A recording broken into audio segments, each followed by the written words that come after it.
Dans un nouvel exercice, nous allons implémenter un deuxième canevas DHIS2 qui est très similaire au précédent, mais qui a quelques petites modifications. Donc, si je me connecte au DHIS2, désormais, vous allez voir que dans la saisie de données, dans le module saisie de données, vous allez avoir maintenant un registre démo 2 qui est disponible.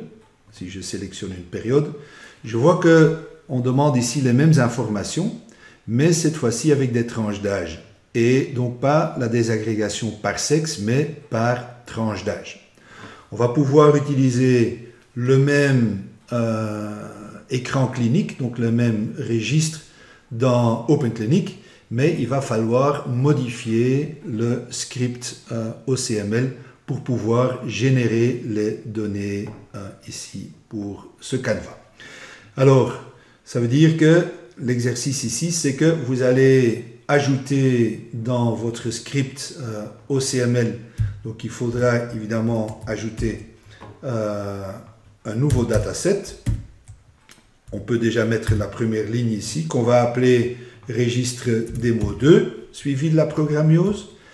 Et évidemment, ici, le UID doit être maintenant le UID du registre démo 2 et pas du registre démo. Comment est-ce qu'on peut le retrouver? Si je vais dans OpenClinic avec gestion, donc système gestion explorateur du DHIS2, quand je vais dans démo, je vais chercher ici les datasets et je cherche démo, je vois ici le registre démo 2.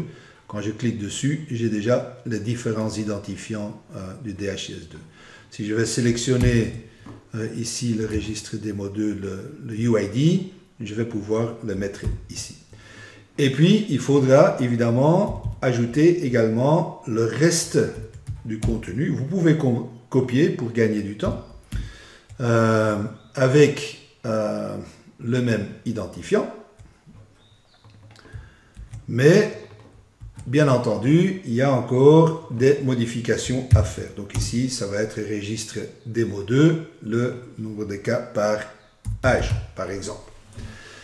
Il va falloir changer les différents attribute option combo, category option combo, les éléments de données, au moins les UID, etc., pour pouvoir générer maintenant le nombre de cas par tranche d'âge. Donc ça, c'est l'exercice à faire.